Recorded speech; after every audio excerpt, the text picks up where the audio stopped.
하나님의 말씀 우리 함께 보도록 하겠습니다.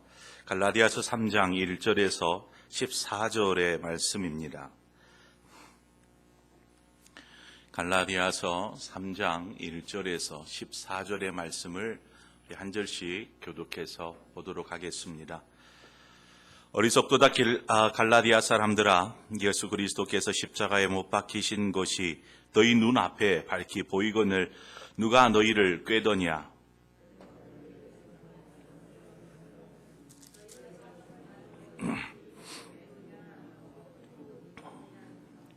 너희가 이같이 어리석으냐? 성령으로 시작하였다가 이제는 육체로 마치겠느냐?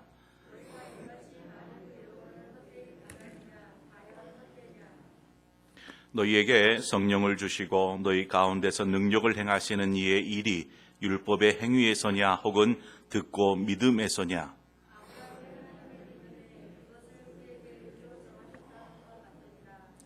그런즉 믿음으로 말미암은 자들은 아브라함의 자손인 줄 알지어다.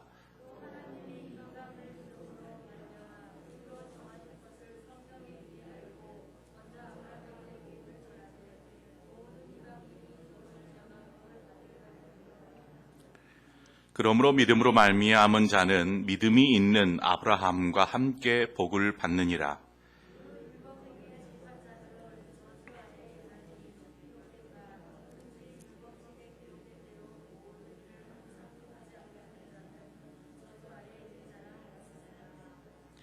또 하나님 앞에서 아무도 율법으로 말미암아 의롭게 되지 못할 것이 분명하니 이는 의인은 믿음으로 살리라 하였음이라.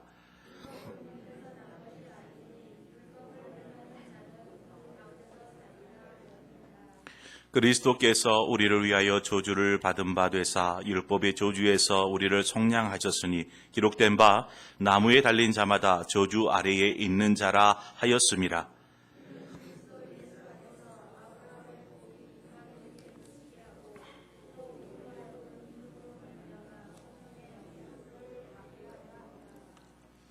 아멘. 오늘도 수요 예배 가운데 오신 여러분들을 환영하고 축복합니다. 갈라디아서는 로마서와 함께 믿음의 정수라고 이야기할 만큼 믿음에 관하여서 자세하게 설명해 놓은 서신입니다. 그 복음은 바로 십자가와 연결되어져 있는 그 복음입니다. 그래서 우리는 믿음으로 구원의 축복을 누리지만 그 우리가 누리는 그 축복 그 안에는 예수 그리스도의 십자가가 있음을 우리는 기억해야 합니다. 그 십자가를 생각하면서 우리가 오늘 본문의 말씀으로 우리 들어가도록 하겠습니다. 오늘 본문을 보면 사도 바울이 갈라디아의 성도들에게 좀 성도들의 그 어리석음을 지적합니다. 어리석도다 하면서 이 갈라디아 성도들에게 이야기합니다. 1절 말씀을 보시면 어리석도다 갈라디아 사람들아, 예수 그리스도께서 십자가에 못 박히신 것이 너희 눈앞에 밝히 보이거늘 누가 너희를 꾀더냐라고 이야기하면서 시작합니다. 때론 성도들이 어리석음을 지적받을 때 이 지적받는 것을 용납하지 못하고 또 이러한 것에 대해 불만을 품을 때가 있습니다. 그렇죠? 뭔가 나에게 지적하는 것처럼 설교를 듣는데 나를 향하여서 뭔가를 꼬집어서 이야기하는 것처럼 들려질 때 여러분 그때의 느낌이 어떤 것 같아요? 용납할 수가 없는 거죠. 왜 나한테 이러지? 라는 불만 섞인 마음들이 우리 안에서 일어납니다. 자신은 교회에 와서 뭔가 위로받고 싶고 또 격려받고 싶고 축복받고 싶고 이러한 마음으로 왔는데 잔소리 같은 그러한 말씀을 들으면 쉽게 우리가 이렇게 반응을 하고 또 말씀에 대하여서 귀를 닫아버리게 됩니다. 그러나 우리가 약이 입에는 쓰고 몸에는 좋다라는 말이 있듯이 자신에게 주신 말씀으로 우리는 그러한 말씀들을 가슴에 새겨야 합니다. 하나님께서 다윗이 성전을 짓겠다라는 짓고 싶어하는 그러한 아름다운 마음을 품었을 때에 하나님께서 다윗에게 이러한 말씀을 하십니다. 사무엘하 7장 14절에 보면 나는 그에게 아버지가 되고 그는 내게 아들이 되리니 그가 만일 죄를 범하면 내가 사람의 매와 인생의 채찍으로 징계하려니와 이 말씀을 하십니다. 사람의 매와 인생 채찍으로 왜 하나님은 사람을 징계하시는 걸까요? 그것은 하나님과 우리가 아버지와 자녀라는 관계에 있기 때문에 그렇습니다. 그래서 히브리서 12장 6절에 보면은 주께서 그 사랑하시는 자를 징계하시고 그가 받아들이시는 이들마다 채찍질 하시느니라 이렇게 이야기합니다. 왜 사랑하는 자를 징계하고 또 받아들인 그러한 자녀들을 그렇게 채찍질하는 걸까요? 그것은 사랑하기 때문에 그렇습니다. 사랑하기 때문에. 그래서 우리가 어떤 듣는 말씀이 나에게 채찍처럼 다가올지라도 이것을 가슴에 새겨야 합니다. 듣기 싫어하고 귀 닫지 말고 가슴에 새기는 것이죠. 하나님의 마음인 것입니다. 그러므로 이러한 징계가 있기 전에 혹 우리 안에 어리석음이 깨달아진다라면 빨리 돌이키면 되는 것이죠. 설령 징계를 당할지라도 성경은 얘기합니다. 무릇 징계가 당시에는 즐거워 보이지 않고 슬퍼 보이나 그로 말미암아 연단받은 자들은 의의 평강한 열매를 맺느니라 성경은 얘기합니다. 그러니까 단순히 이러한 것 징계라 채찍이 단지 싫어요, 저는 싫어요 라고 할 것이 아니고 이것을 통해서 우리는 평강의 열매를 맺을 수 있어야 합니다. 바울은 지금 갈라디아 교회 성도들이 이 서신을 읽을 때에 얼마나 불편해할지 아는 것이죠. 어리석도다 하면서 신랄하게 지적합니다. 너희들 왜 그러냐, 어리석다라고 말하죠. 이처럼 어리석다라는 말을 하는 그 원인이 무엇일까요? 왜 어리석다라고 사도 바울이 갈라디아 교회 성도들을 지적하는 걸까요? 그것은 사도 바울을 통해서 전해 들은 복음, 무엇입니까? 즉 십자가의 복음을 통해서 전해 들은 또 그것을 통해서 구원받은 하나님의 자녀가 되었지만 지금은 어떠한 상황입니까? 십자가의 복음에서 멀리 떨어져 있다라는 것입니다. 신앙은 십자가를 얼마나 가까이 하고 있느냐 바로 여기에서 출발됩니다. 여러분은 십자가를 가까이 하고 계십니까? 신앙이 십자가에서 얼마나 가까이에 있는지 자신의 신앙이 혹은 얼마나 떨어져 있는지의 관점에서 제가 세 부분으로 좀 나누어서 오늘 말씀을 전하려고 합니다. 먼저는 십자가에 멀어져 있을 때, 우리가 십자가로부터 저만치 떨어져 있을 때의 경우입니다. 십자가에 멀어져 있다라는 것은 십자가를 생각하지 않는 것이죠. 우리의 믿음과 신앙은 이 십자가에서 출발하는데 십자가가 멀어져 있는 것입니다. 십자가는 우리를 향한 하나님의 사랑입니다. 그렇죠.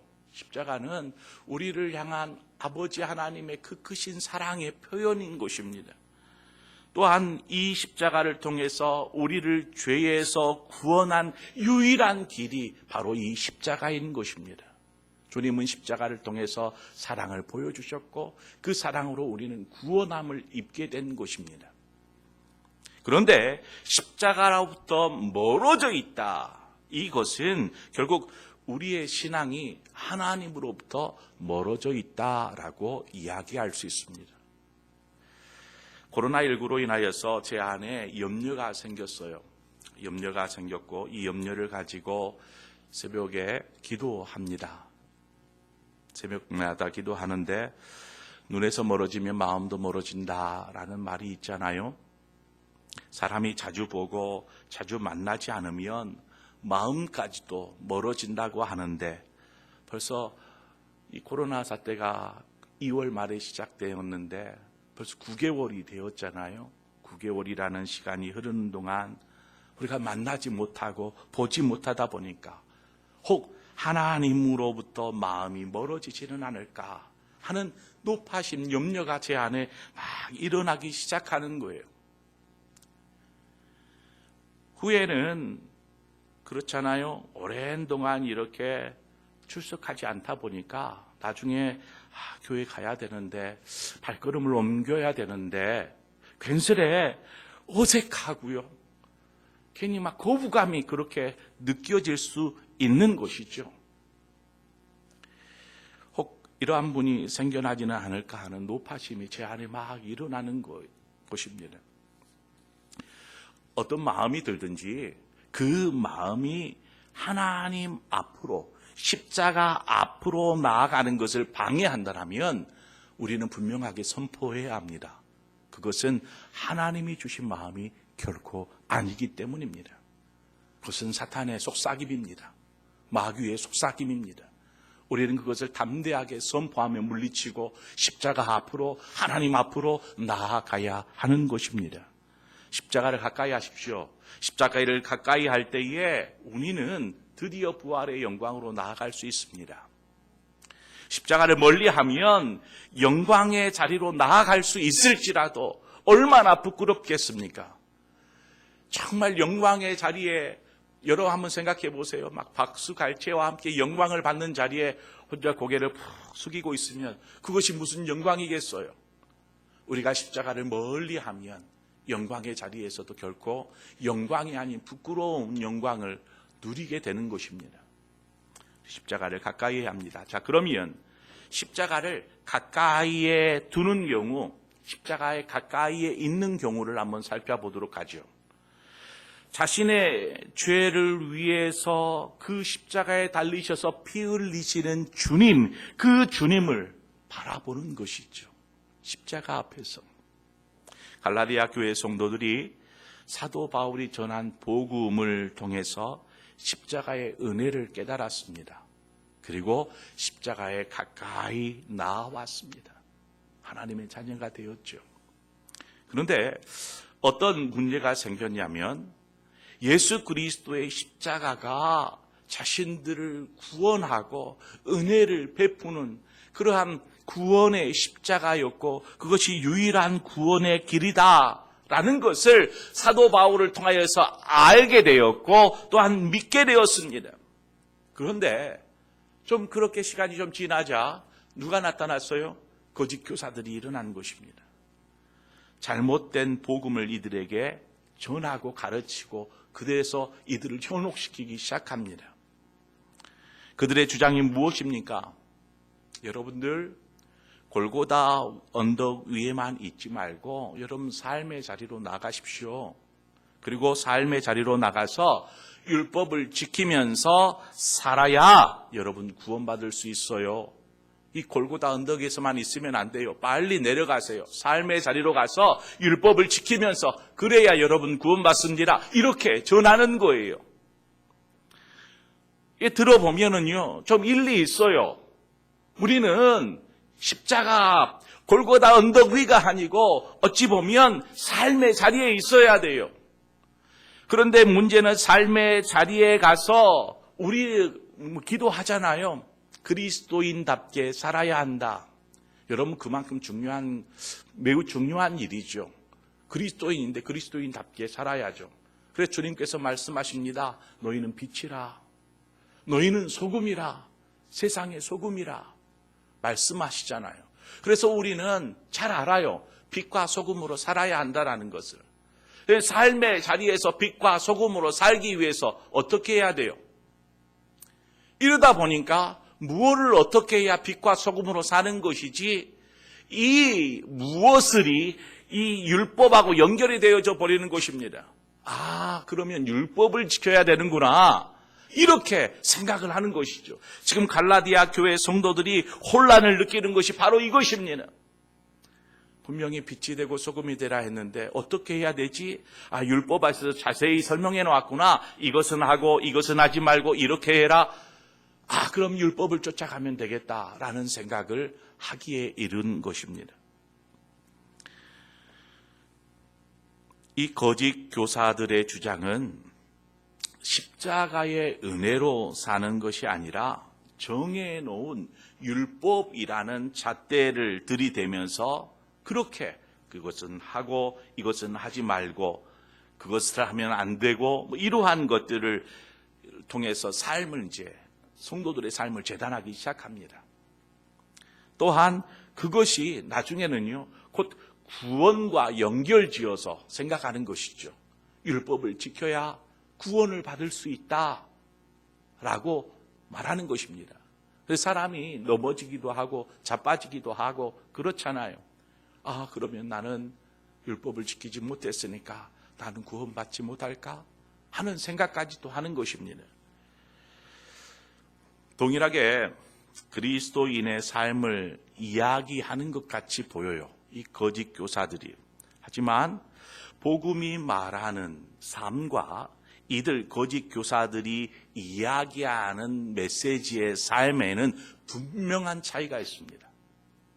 어떤 차이냐면 시작이 잘못되었어요. 시작. 그리스도인다운 삶을 분명히 저와 여러분도 살아야 하는데 그 시작이 어디에서 시작되는 것입니까? 복음의 메시지에서는요, 그 시작점이 십자가에 있어요. 그런데 거짓 교사들의 주장은 무엇입니까? 이들은 율법에서, 규율에서부터 시작하는 거였습니다. 십자가냐 율법이냐의 차이, 바로 그것이 지금 갈라디아 교회 성도들이 고민하고 있고 갈등하고 있는 문제인 것입니다. 바울은 말씀을 통해서 두 가지의 길을 지금 갈라디아 교회 성도들에게 설명합니다. 한 길은 11절에 나오는 길이에요. 오늘 본문 11절에 의인은 믿음으로 말미암아 살리라 하는 길을 하나 열었어요. 믿음으로 사는 길이죠. 또 12절에 가보면 다른 한 길을 또 보여주어요. 어떤 길입니까? 율법을 행하는 자는 그 가운데서 살리라. 이 말씀에서 율법을 행함으로 사는 길, 이 두 가지의 길을 지금 사도 바울이 이야기합니다. 자, 그런데 이 두 가지 길을 얘기하는데 마지막에 가서는 산다라고 얘기를 해요. 분명히 이 두 길 다 살 길이다라는 것입니다. 여러분 기억하십시오. 믿음으로 사는 길도 살 길이고 율법을 지켜서 행하는 길도 살 길이다라는 것입니다. 두 길 다 살 길인데, 즉 믿음으로 구원에 이르는 길과 행위로 구원에 이르는 길이 있음을 말하고 있습니다. 둘 다 구원에 이르는 길이 있대요. 그런데 여기서 믿음으로 얻어진 구원은요, 어떤 구원이에요? 사람의 힘으로 얻는 구원이 아니고 하나님의 은혜로, 즉 하나님으로부터 나오는 구원이다라고 말할 수 있다라면, 반면에 어떤 행위를 통해서 구원을 얻는 것은요, 자기 스스로의 노력을 통해서 얻는 구원을 이야기합니다. 어떻든 이 두 길 모두 구원을 얻을 수 있는 길이라 말하고 있어요. 여러분 여기 잘 들으세요. 괜히 여기에서 오해가 들어가기 시작합니다. 이 두 길 모두가 구원을 얻을 수 있는 길이라 말하고 있는데, 하지만 결론적으로 말하면은요, 이 행위, 즉 율법의 행위로는 구원을 얻을 수 없다라는 결론에 이르게 됩니다. 사도 바울은 분명히 율법을 행위로도 구원, 살 길을 얻을 수 있다라고 얘기하지만 결국에는 뭐예요?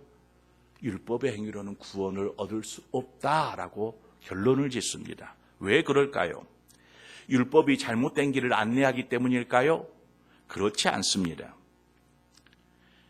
이유는 율법을 완벽하게 지키지 못하기 때문에 그렇습니다. 율법을 온전하게 지킬 수 있는 사람이 없기 때문에 그렇습니다. 그러므로 우리는 행함을 통하여서, 우리의 노력과 행위를 통하여서는 결코 구원에 이를 수 없다라는 결론을 사도 바울은 내립니다. 그럼 뭐예요? 우리가 살 길은 이쪽 길이잖아요. 믿음으로 살 길. 하나님께서 구원을 주시는 그 길, 그 길만이 유일한 살 길이다라는 것입니다. 그래서 로마서 3장 23절 말씀에 모든 사람이 죄를 범하였음에 하나님의 영광에 이르지 못하였더니 라고 말합니다. 모든 사람이 결국 행위로는 어느 누구도 아무도 구원에 이를 수 없다는 것입니다. 그런데도 거짓 교사들은 자신들의 주장을 생각을 굽히지 않습니다. 성도들에게 계속해서 거짓된 그러한 것을 가르치고 현혹시키는 것입니다. 그래도 뭔가를 해야 구원을 받지 하면서 계속해서 뭔가를 요구하죠. 제대로 지키지도 못할 율법을 지키려고 애쓰다가 결국 지키지 못하는 자신을 바라보면서 낙심하고 나중에는요 신앙조차도 포기해버리게 되는 것입니다. 여러분, 율법은 거울과 같습니다. 거울. 그래서 율법은 어떤 지키는 용도가 아니라 자신을 돌아보는 용도로 사용해야 합니다. 말씀의 율법을 통해서 자신을 돌아보는 것이죠. 자, 율법을 통해서 한번 자신을 이렇게 거울 삼아 바라본다고 한번 생각해 보십시오. 내가 이걸 잘하고 있는가? 이걸 못하고 있는가? 거울 삼아 바라보고 있으면 자신의 모습이 그 안에서 보입니다. 선한 것 하나 없는 죄인의 모습이. 그럼 어떻게 해야 돼요? 십자가 앞으로 나가야 하는 것입니다. 죄인임을 깨달으면 십자가로 나아가는 것입니다. 십자가 앞에서 우리는 그 주님이 주시는 은혜, 그 우리를 구원하신 십자가의 은혜, 바로 그 은혜로 우리는 삶을 결단하게 됩니다. 그 은혜를 받으면 아버지 감사합니다. 이 마음이 이제 시작점이 되어서 삶의 현장으로 나가서 믿음으로 살고 은혜로 살고 사랑하며 살고 할 수 있는 시작점이 되어지는 거예요. 분명히 가다가 또 지치고 넘어지고 자빠질 거예요. 그래도 우리는 십자가 앞에 있어야 하는 것입니다.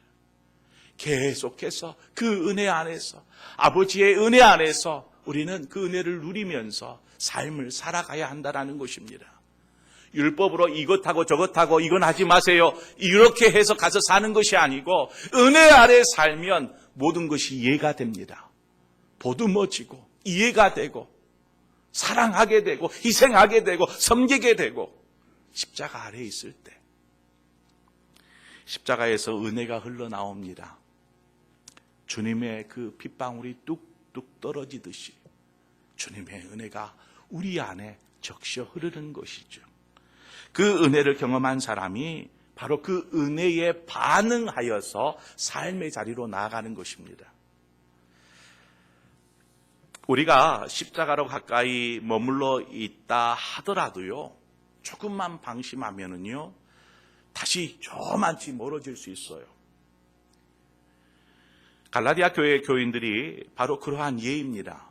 십자가에 분명히 가까이 나아가 은혜 안에 머물러 있다가도 다시금 뭔가 조류에 휩쓸려서 저만치 멀어져 가는 것이죠.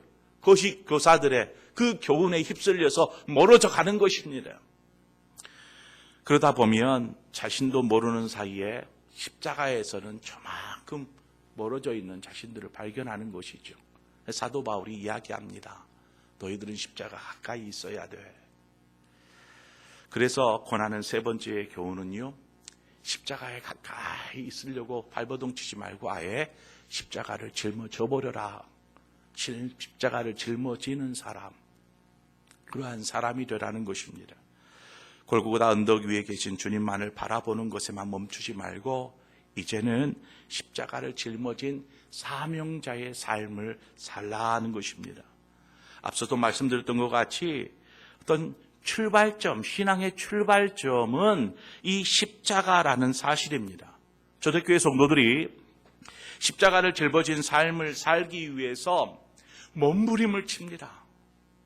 어떠한 몸부림을 치자면 주변에서 많은 사람들이 그리스도인이라고 조롱하고 핍박하고 막 이렇게 못 살게 구는데 그럼에도 불구하고 이러한 조롱과 핍박에 굴하지 않고 끝까지 십자가를 부둥켜 안습니다. 놓지 않는 것이죠. 저도 꽤 유명한 한 사람이 이러한 책에 기록을 남겼습니다. 뭐라고 남겼냐면, 우리들은 발걸음을 앞으로 옮길 때마다, 들어가거나 나갈 때마다, 옷을 입고 신발을 신을 때마다, 목욕을 하거나 식탁에 앉을 때마다, 등잔에 불을 켤 때나 침상에서나 좌석에서나 매일의 일상 가운데서 이마에 십자가를 그렸다. 무슨 말입니까? 늘상 십자가와 함께 있었다라는 것입니다. 무엇을 할 때이든지 십자가와 함께 머무르는 것이죠. 부둥켜 안고 사는 것입니다. 십자가는요, 오늘 본문에 나온 저주의 상징입니다. 13절 하반절에 나무에 달린 자마다 저주 아래 있는 자라 말합니다. 십자가는 당시 사람들의 인식 자체가 그랬어요. 십자가 그럼 저주, 만약에 십자가에 달렸다, 저주받은 사람, 그 사람뿐만 아니라 가족까지도 저주받은 사람들, 이러한 인식을 하고 있었어요. 그런데 그 십자가를 매일같이 부둥켜 안고 살아가는 것입니다. 초대교회 성도들이 그러한 십자가를 매일 짊어지고 이마에 새기며 살아가는 초대교회 성도들의 삶을 보면은요, 어떻게 십자가를 짊어진 삶을 살았는지, 또 우리도 어떻게 십자가를 짊어진 삶을 살아야 할지가 나오는 것이죠. 사명자의 삶 힘들죠. 그게 쉬운 일이겠습니까? 십자가를 짊어진다라는 것 오죽이나 힘든 일입니까? 힘듭니다. 하지만 힘들다라고 느끼는 이유가 뭐예요? 그것은 인간적인 마음으로 십자가를 바라보기 때문에 그렇습니다. 또는요, 자기 힘으로 그 십자가를 짊어지고 가야 한다라고 생각하니까 힘든 것입니다. 거부하게 되고, 저는 안 지을래요. 십자가를 지는 것은요, 자신의 힘이 아니에요. 자신의 힘으로 십자가를 지는 것이 아닙니다. 하나님 아버지의 은혜로 지는 것입니다. 예수 그리스도의 보혈의 능력으로 지는 것입니다. 성령의 도우심으로 십자가는 짊어질 수 있는 것입니다. 자신이 감당하려다 보니까 괜스레 사명자로 나섰다가 나중에는 상처 입고 낙심하고 시험 들어서 저마치 십자가에서 멀어진다라면 그게 사명자겠어요? 자기 힘으로 지으려다 보니까 그렇게 되는 것입니다. 인간적인 생각만 하니까 십자가가 두려워서 저는 못 지어요, 거부만 하는 것입니다. 잊지 마십시오. 십자가를 지는 거, 십자가를 지면은요, 여러분 삶에 유익한 게 더 많고 삶의 축복인 것입니다. 여러분, 십자가는 삶의 축복입니다. 먼저는 십자가를 짊어지면 결코 믿음에서 흔들리지 않습니다. 이것을 잘못 지어서 흔들릴 뿐이지 십자가를 짊어진 사람은 결코 믿음에서 흔들리지 않습니다. 주님께서 십자가를 지심으로 우리를 결박하고 있던 사망과 어둠의 권세, 이것들을 주님께서 십자가를 지심으로 다 깨트려 버렸습니다. 우리를 누르고 있던 것들, 십자가는 우리를 묶고 있는 삶의 문제를 이길 수 있는 힘이 되어줍니다. 그래서 십자가를 짊어지라는 것입니다. 부둥켜 안으라는 것입니다. 십자가와 우리의 삶의 문제하고 뭔 상관이에요? 라고 좀 의아하게 생각할지도 모르겠어요. 여러분 한번 생각해 보세요. 여러분 기도하고 있는 기도의 제목이 무엇이 있는가? 여러분의 삶에 어떤 문제가 있는가? 한번 들여다보세요. 돈입니까? 건강입니까? 아니면 어떤 관계의 문제입니까? 한번 보세요. 돈 없고 가난하여도 십자가가 있다면 여러분 그 은혜 속에서 부유하게 살아갈 힘을 얻게 되는 것입니다. 그래서 고린도후서 6장 10절은 얘기를 해요. 근심하는 자 같으나 항상 기뻐하고 가난한 자 같으나 많은 사람을 부유하게 하고 아무것도 없는 자 같으나 모든 것을 가진 자로다. 성경이 분명히 얘기하잖아요. 십자가를 짊어진 사람은 설령 사람들의 눈에는 가난한 사람이라고 보여질지 모를지라도 그의 마음은 누구보다도 부유한 사람, 모든 것을 가진 사람이라는 것입니다.